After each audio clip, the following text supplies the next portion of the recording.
Hi, everybody. Welcome into another edition of the Sal Sports and Stuff podcast. Also have a little video element to it for those of you who want to catch a video and see a couple of really, really good-looking guys, especially the one that's on the screen with me right now. John Scott from Spectrum News is going to be joining me here on the podcast. John, how are you, buddy? I'm good. I love talking draft, and we're getting closer. Yeah, we're going to do that. We're going to have what we're going to do here on the pod today very quickly. I don't want to keep these podcasts going too long. I like to have it just wrapped up nice and neat for everybody on their commute, wherever they do. Maybe they're, mowing the lawn as the weather's getting nicer, something they can do for, a good half hour, 45 minutes tops. But we have two mock drafts we want to do, so we'll fly through them. And the idea here today is I'm going to start with pick number 1. We're going to go all the way through the Bills pick at 30, and we can even do the final 2. That's fine. And then we're going to do the same thing, but John's going to start with pick number 1 in the Jags. And we're going to do the same thing to see how the board has fallen differently. We won't spend a ton of time talking about each draft pick, but we're just going to kind of fly through these picks and see how the board falls differently based on how the two of us would draft. Before I do that, though, I didn't tell John this. I don't want to spend too much time. He knows I went to Cleveland. He's an Indians fan. He loves Cleveland sports. He knows all about the city. We had a great time at Progressive Field. It was really cool, man. Seriously, that's a great stadium. I know you've spent a lot of time there. Yeah, we had season tickets from the opening season of '94 through, like 2010. Obviously, I was away at college and stuff for part of that, but had fantastic seats around back behind home plate where the old netting used to end. But I saw your seats in the standing room. I've also done those as well. It's a stadium that has truly withstood the test of time. I've never been a standing room only guy. I'm like, no, I'm not doing that. But, we did it because it was cheap and because we figured, hey, there's only 30% people there. We'll have room. It's not like we're going to be elbow to elbow. And it worked out great, man. And, and we had great seats. We got there early enough that I got right down in the first row above right field. And, Max has his Aaron Judge jersey on and he's watching Aaron Judge right in front of him in right field, which was really cool. So I just really enjoyed the experience. It went the Indians' way, not the Yankees' way, at least that game on Sunday. But it was a very cool experience. Have you ever been to the Christmas Story House, by the way? Actually, I have not, and I will admit, even though born and raised in Cleveland, I've never been to it, and I actually don't even really like that movie that much. It would not make my top 5 Christmas stories. I think it's TBS that does like a marathon on Christmas Day. Let's shift it to Christmas Story or Elf as opposed to Christmas Story. That's on the tease of the podcast. I'm just going to tease it out there right now. I'm telling you right now, I'm going to tease it. Why John Scott does not like, why don't you like Christmas Stories? I just don't think it's that funny, to be honest with you. Now, it is cool to see like the department store at the beginning of the movie. My dad worked there for a little bit growing up. He's born and raised in Cleveland. So like, that's cool. And that department store is, I believe, right where the casino is right now, for those who've been to Cleveland. So like, it's cool to see that, but there's parts of it. I just think there's better, more entertaining Christmas movies. All right. Well, it is Higbee's in the movie. It is Jack's Casino now in Cleveland. And it is, speaking of Jack's, how about that? Good segue, John. Jacksonville, the clock, the Jacksonville Jaguars. I'm going to start off. I'm going to be the Jacksonville Jaguars, as most mocks are. These are the picks that what we think the team would do in this situation. Not necessarily what we think they should do and say, well, they probably will do this, but we want something else. We're going to do mostly what we think the team will do in these situations. And I'm going to go with Trevor Lawrence. Obviously, he's been the number 1 pick earmarked since his freshman year of 2018 at Clemson. So he'll go number 1. Number 2 to the Jets, John. Yeah, Zach Wilson. And don't we hope on Thursday night that these obvious selections go this quick? Yeah, I would hope so. I'm going to have number 3. Now, it's funny because we're hearing all this sourcing coming out. What's going to happen? I kind of should have had you start off because I wanted you to go 3 and then figure out what's going to happen. So I think now the latest that we're hearing is that Kyle Shanahan really wants Mac Jones. So guess what? I think Kyle Shanahan's going to get his guy. And I'm going to go with Mac Jones, number 3, to start this exercise to see how the board falls. But we don't really know what's going to happen. I'm going to take Mac Jones to the San Francisco 49ers here. Which seems crazy, but 3 quarterbacks are going to go 1, 2, 3. The draft begins at 4, in my opinion. If we're not doing trades, which probably would make things way too complicated, the best player available is Kyle Pitts. So that's the direction I'm going to go. All right, so Kyle Pitts goes number 4. By the way, John and I are both using mock draft machines. I'm using the Draft Network. Which one are you? Same thing? Me too, yep. Okay, so that way we can kind of keep track of all of these picks. All right, the Cincinnati Bengals are up. When I did the mock last week with WGR, I had the Cincinnati Bengals taking Jamar Chase because in NFL circles, I guess that's kind of where they seem to be leaning. But I'm going to go different this time because I still think that the tackle, Penei Sewell, is very much in play. And I think they have to protect, Joe Burrow. So I think I'm going to take Penei Sewell, number 5, the offensive tackle for Oregon, to the Cincinnati Bengals here. And this is exactly the perfect case scenario for the Dolphins and why I believe they traded back up to 6. I think they want Pitts or Jamar Chase. They need to add a weapon with Tua. And worst case would be if Sewell fell for them. They could still use a tackle. In this case, Jamar Chase is on the board, and that's another big-time weapon for Tua. All right, so John Scott, Spectrum News, he's picking the even-numbered picks. I'm picking the odd-numbered picks. We go Pitts, Sewell, Chase, 4, 5, 6. Now we get to 7. It is the Detroit Lions, and I think there's a perfect scenario for the Detroit Lions. They get what I think many consider the best receiver in this class, although I think Chase is probably a little ahead of Waddle. Waddle's certainly a guy that you can't go wrong with. Jalen Waddle goes to Detroit. They just lost Kenny Golladay, obviously. Marvin Jones no longer there, so I think this is a great fit for them, Jalen Waddle. Yeah, and in other mocks I've done here at 8 with Carolina, you could go a couple different directions, but you always want to protect your quarterback here, so I'm going to go with Rashawn Slater, the tackle out of Northwestern. Yeah, I agree. I think this is a really nice. That's basically, need meets value for them for sure. That gets to number 9. I cannot see how the Denver Broncos would let Justin Fields slip by them at number 9 if he's still there. But John, here's the thing. I've said this in a few mocks. I've taken Justin Fields here. This is a pick maybe more about Drew Lock than it is about Justin Fields. And I know you're an Ohio State guy. You've watched him. So you can give a quick opinion on him if you will, because I think our listeners would be curious from an Ohio State guy. Right. I don't understand why he's not considered the third or maybe even the second best quarterback in this thing. I've seen things, well, he couldn't beat out Jake Fromm. I mean, that was years ago, and Jake Fromm was a good, solid college quarterback. There's a lot of quarterbacks that are very good in college that don't project and ultimately, play well in the NFL. I don't think that should have anything to do with where Justin Fields is. He was fantastic at Ohio State. His athleticism has been showcased on the field and with Pro Day. He has the arm to make all the throws. And again, just because an Ohio State quarterback hasn't been great in the NFL, that's another, I think, unnecessary knock, because how many schools have produced great quarterbacks consistently? So this would be a home run for the Broncos. And maybe put Drew Lock kind of in that Sam Darnold type situation of a guy you don't maybe want to give up on, but a team may take a swing on. And one quick point too: Patrick Mahomes couldn't beat out Davis Webb until he got hurt twice at Texas Tech, which is right. So you're good right. call. Yeah. All right, so you're going Fields at 9. All right, Fields at 10. 9. All right. I've seen a lot of this, and it would make sense. They need corner help. That defense was awful in Dallas, despite Dak Prescott pre-injury being Superman. Patrick Surtain, the second, most believe is the best cornerback in this draft. So that's the route I'm going to go at 10. Yeah, this leaves interesting options available for the Giants at 11, because I think that, Devonta Smith sitting there, you'd be very kind of tempting to take him. But, they went out and they overhauled the offense a little bit to add some weapons in the offseason. Now I think they have to concentrate on defense. And part of the reason I love this pick, because they used to have a guy named Jason Sehorn, like Jay Sehorn. Now they're going to have a J.C. Horn, which is Joe Horn's son, the corner out of South Carolina. I'll take him to the Giants. I think they have to help that defense. All right. The Eagles, they're clearly reshuffling the deck here.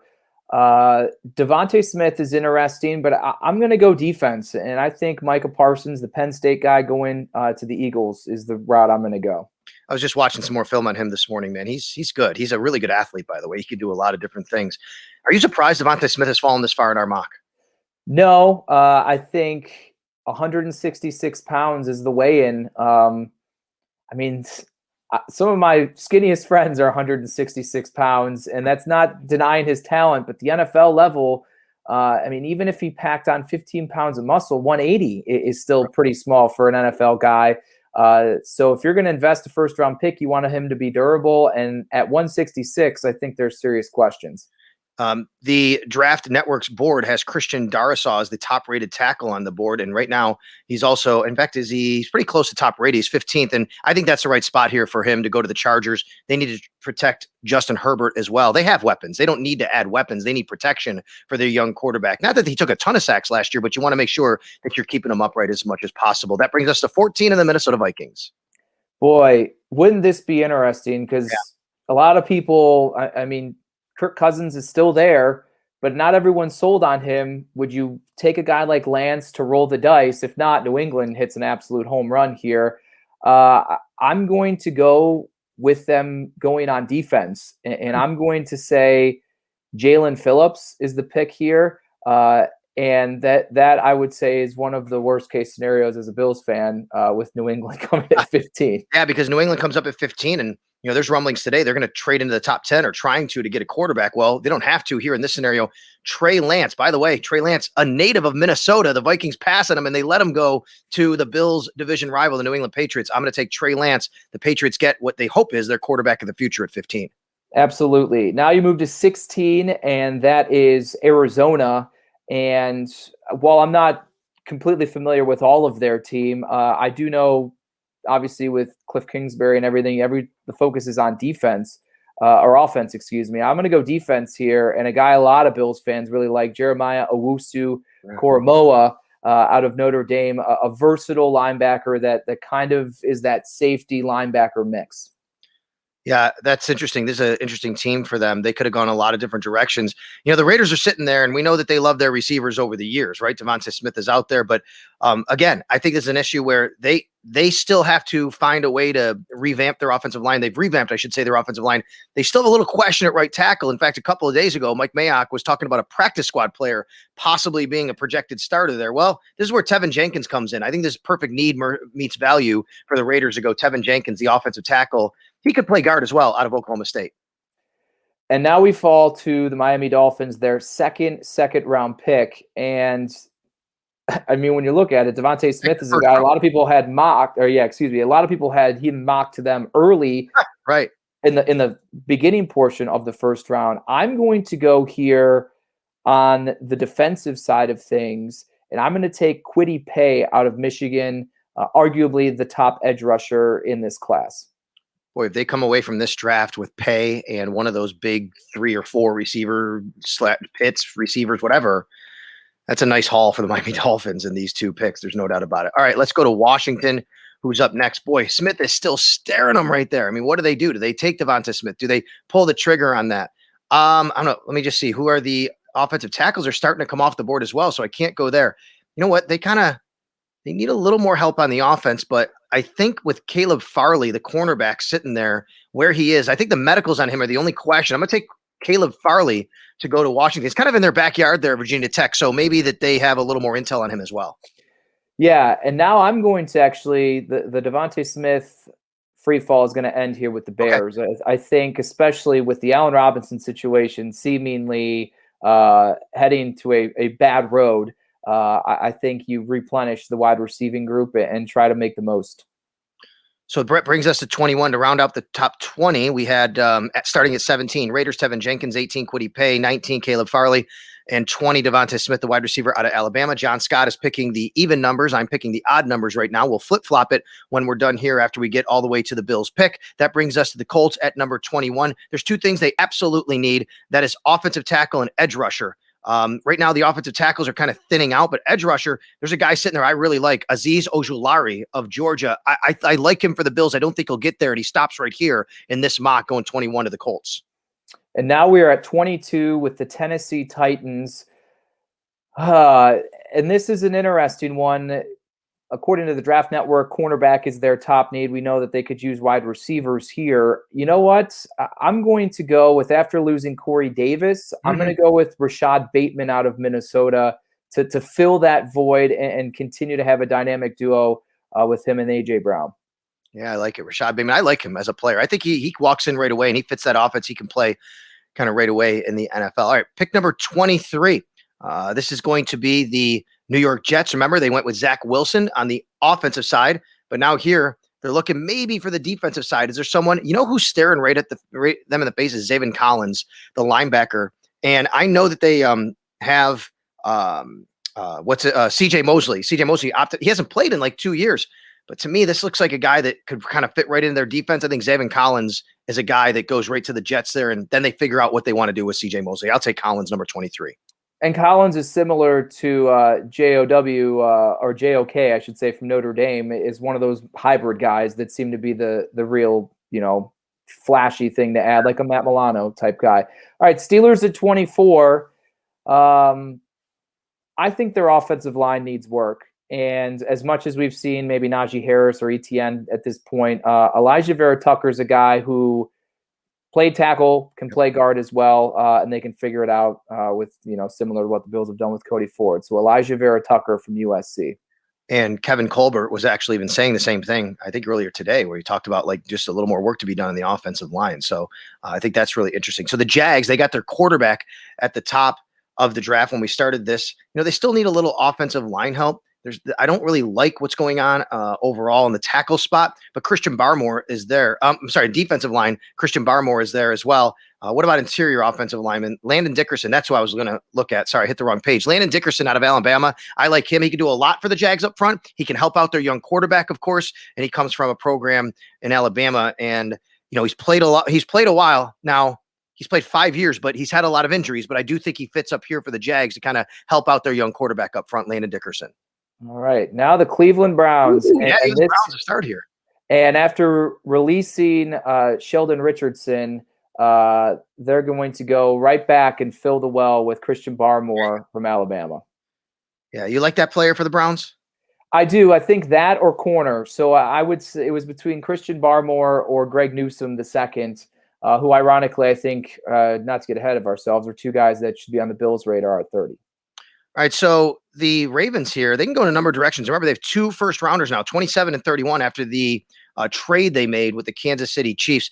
But they are always searching for wide receiver help, and Elijah Moore is staring them right in the face here. So I think Elijah Moore would fit right on the Ravens, be put in that offense to help out, Lamar Jackson. They've been in search of – there used to be a show called In Search Of with Leonard Nimoy. That was the Ravens and wide receivers, and I think they could add Elijah Moore, who I like as a player a lot, by the way. And you add Elijah Moore's speed with Hollywood Brown's speed, with Lamar Jackson's speed, you'd be chasing guys for day. It's almost like facing the Chiefs. All right, the Saints are at 28 here. And I'm going to take another Big Ten cornerback to help them. And I'm going to go with Greg Newsome here to go opposite, not Marshawn Lattimore. Michael Thomas. No, the cornerback. Yeah, Lattimore. You're right. Okay, yeah. There you go. You had it right the first time. You're talking about that. We're going fast here, folks. So that's why we're getting caught up a little bit. We're trying to do this as fast as possible. I'm sorry. Who was the pick, though? I did Greg Newsome II out of Northwestern.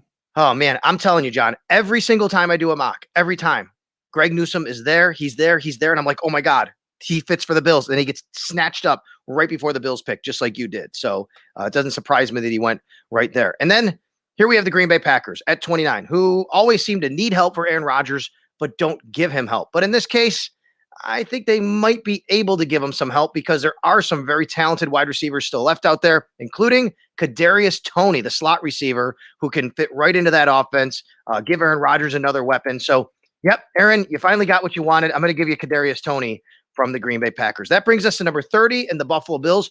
It is an even pick, so I'll let you go first, but let's kind of talk about the way the board has fallen for the Bills here. Do you like the way the board has fallen? Do you like the options available? Or in this spot, if you were Brandon Beane, would you say I'd rather trade down?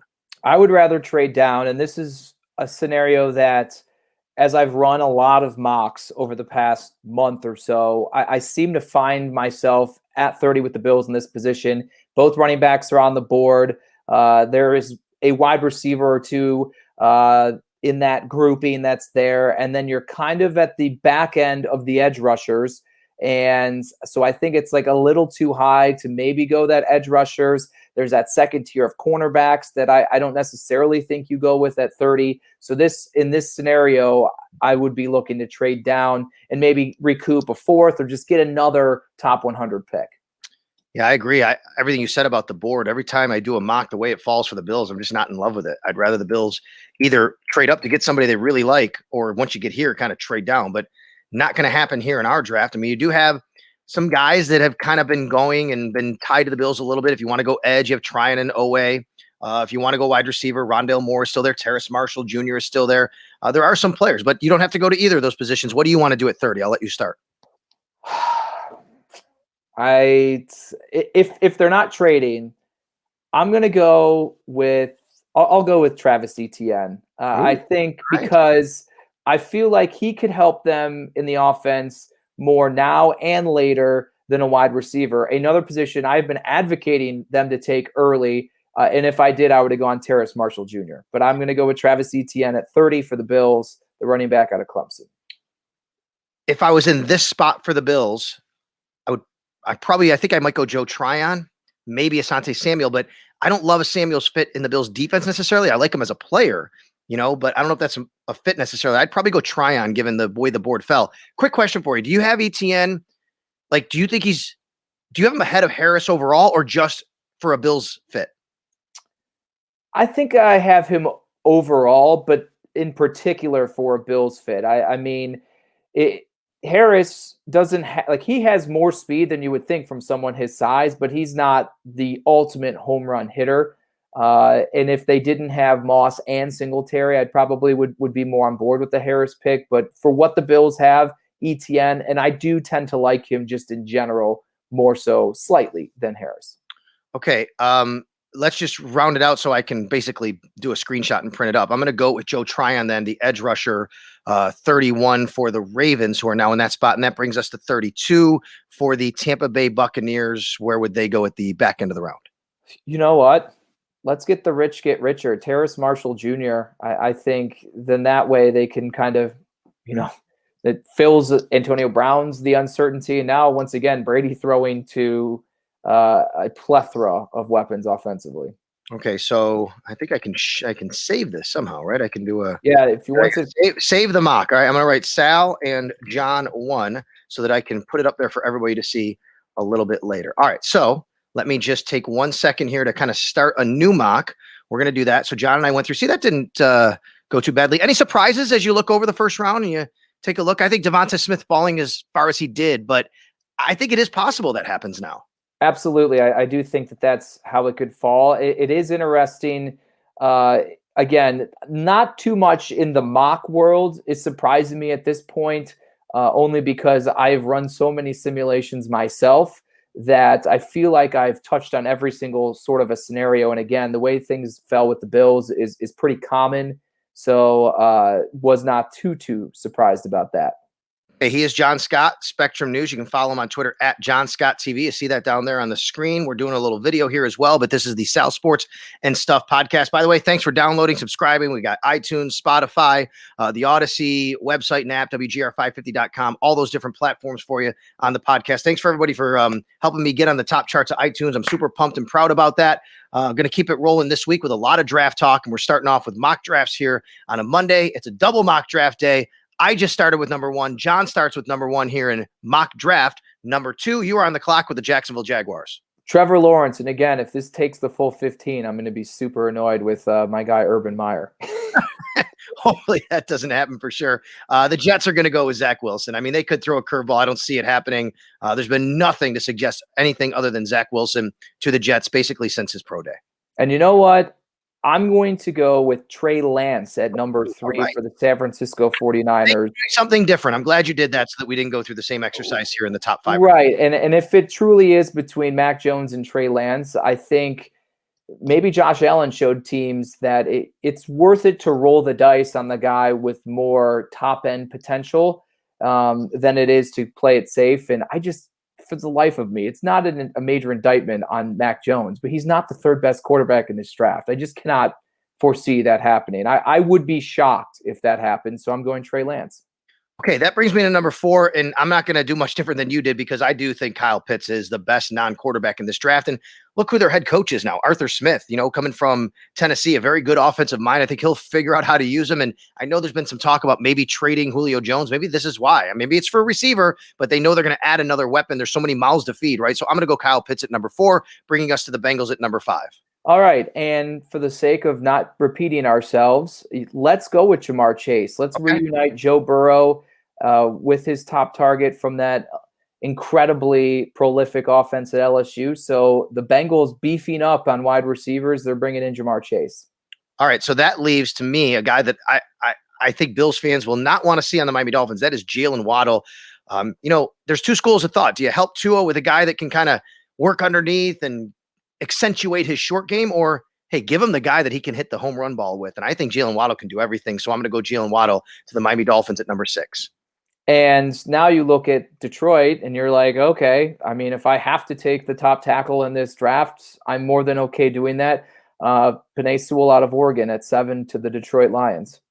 And that takes us to number 8. I think you did the same thing here, but I cannot pass up on Rashawn Slater to help out an offensive line that needs a little bit of help, and obviously to protect Sam Darnold, and maybe a younger quarterback down the road if I eventually move on from Darnold. And then that brings us to Denver, where, again, Justin Fields is sitting here just staring them in the face. But you know what? I think Josh Allen showed that patience is a virtue that teams maybe should be willing to have through 3 seasons to see. And I think with Drew Lock, he has the talent. Turnovers are terrible. Decision-making hasn't been great. But those are some things we did see with Josh. Not the exact same trajectory, but I think they're going to roll with him one more year. They're going to go a different direction here. And that's where I think Patrick Surtain is going to be the pick here for Denver at 9. All right. I like it because you're going a little different, even for the sake of doing it. I don't care. That's great. I haven't. I've been a little too consistent from our first one, but what you did, though, forces me not to, because you had Surtain going 10 to the Dallas Cowboys. So that means I have to do something a little bit different. I do think the Cowboys need corner help, though. And I think J.C. Horn is considered the consensus number 2, probably corner, maybe number 3 even. Caleb Farley's still sitting there, but I think Horn fits what the Cowboys want to do. I'm going to go with him at number 10. And now we're at 11 with the New York Giants. Hey, let's see here. Let's beef up the defense, and I'm going to go with Kwity Paye out of Michigan, going much higher in this round with us than he did the previous mock. It's funny. All the mocks that I do, the edge guys, none of them go early, but then there's a huge run on them from like 10 to 20. Boom, boom, boom. They just go off the board, right? And you start to see one, you're like, "Ooh, I like it."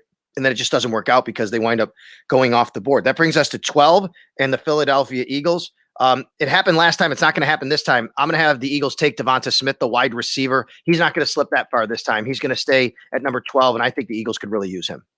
All right, we're at 13 with the Chargers. And let's protect Justin Herbert, Christian Darasaw, the tackle out of Virginia Tech. All right. We both go tackle for the Chargers. I think we're both in the same wavelength there. But now something totally different for the Vikings.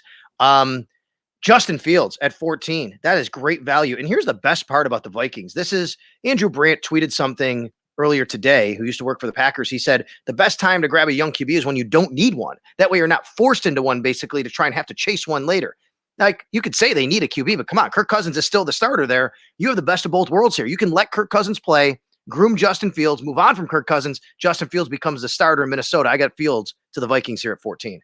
And what a great situation for Fields to come into offensively there. That leaves the last quarterback standing for the Patriots at 15 is Mac Jones. And I heard you and Jeremy discussing this earlier. This would be the guy that you would be most okay with New England getting, and I agree with that. Mac Jones, the quarterback out of Alabama, goes to the Patriots at 15. The Cardinals can do a lot of different things. I think both of us agree that maybe defense is where they lean, and Caleb Farley, to me, really fits. They just lost Patrick Peterson. I think this is a spot for them to take a look at that particular position and grab a guy who many believe is the number 1 player, but he does have a bit of a medical concern. You have to get past that, but let's just say they do. I have the Cardinals with Caleb Farley.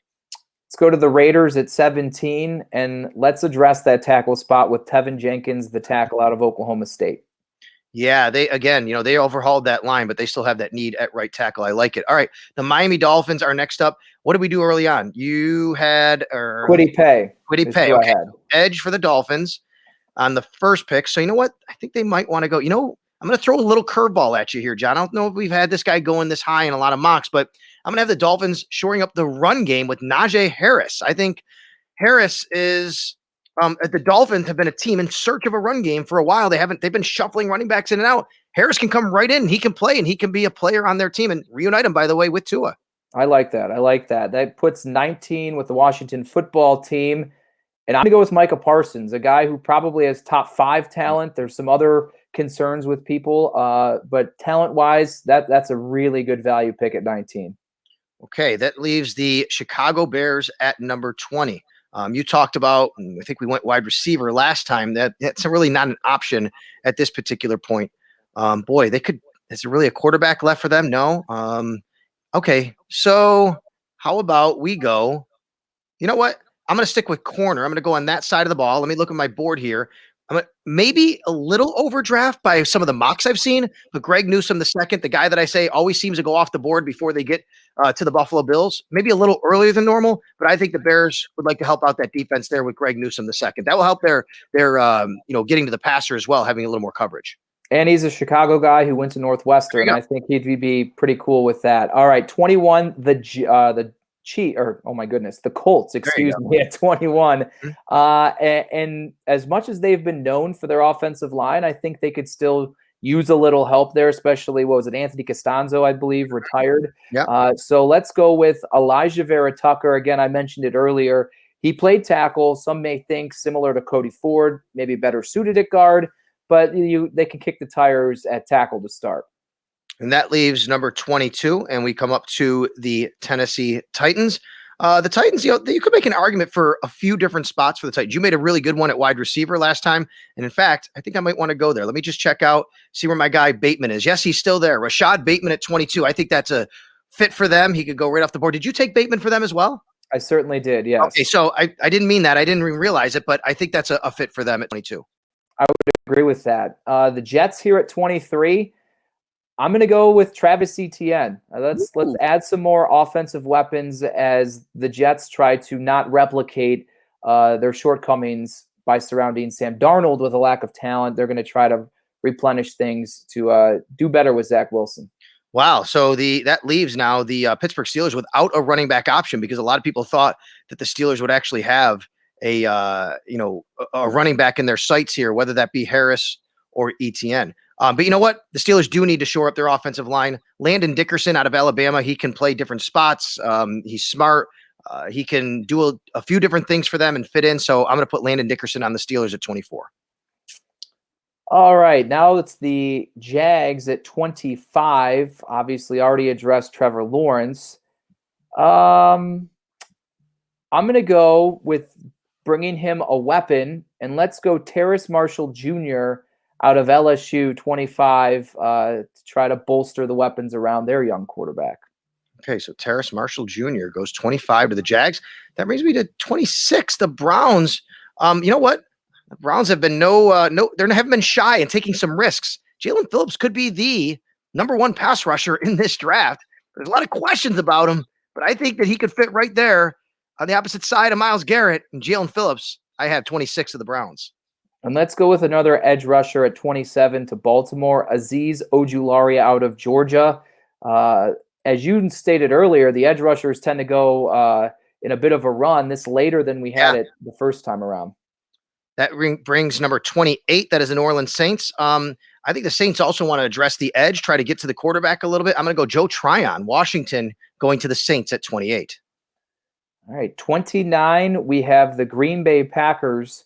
And I think this is just a value pick as much as anything. Jeremiah Owusu-Koramoah out of Notre Dame. Again, a hybrid guy that can kind of fly around similarly to what the Bills have currently with Matt Milano. Ooh, if we are here for the Buffalo Bills, I do not like the way this board particularly fell, but there is one player that I think that would fit in that they could definitely use. But this is another situation where I think I'd rather see the Bills maybe trade down and get some more value a little bit later, or trade up before we got to this particular point. Now, Xavier Collins is the number one ranked player left on the board on the Draft Network. And I love the player. John, I just don't see how he fits unless you totally plan on moving on from Tremaine Edmonds, because they're not Matt Milano. They just signed him. And I don't think the Bills are willing to do that. If I knew they were, I would completely take Xavier Collins here. I'm not going to do that, though. I'm going to take Elijah Moore, the wide receiver, out of Ole Miss. I think this would be a really nice fit for the Bills on an offense that Sean McDermott said, we can't lose our fastball. What do you think about the way the board looks here? Well, I love Elijah Moore pick. If of any of these wide receivers at the back end of the first round, he would be the one. He has a great return ability. It's interesting. I had a great discussion on social media, Twitter last week when I profiled Xavier Collins. What would be interesting is how the Bills would use someone like him, because you could potentially go more base, and then you wouldn't use the nickel as much, and you would be relying on either your safeties in coverage or Collins and Milano in coverage, which would be an interesting way for them to utilize things. But I agree with you. If Matt Milano wasn't re-signed, that would be the easiest pick here. I'm not a fan of it.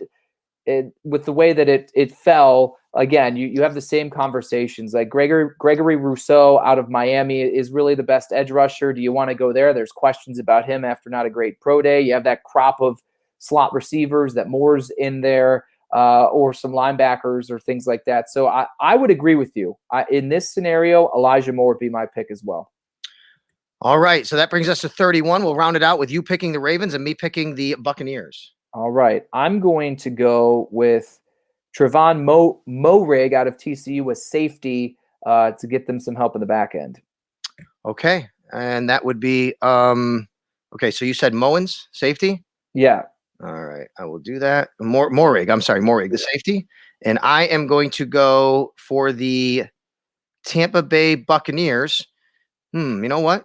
Let's go Christian Barmore. Let's add to the defensive line so that they're getting a little more, they're getting older up there in age. So we will do that, and we will round out the first round with the Tampa Bay Buccaneers and Christian Barmore. All right, John, I know that you're busy. You got to go. I appreciate you doing this very much. Thanks for joining the South Sports and Stuff podcast. Tell everybody what you have going on and where.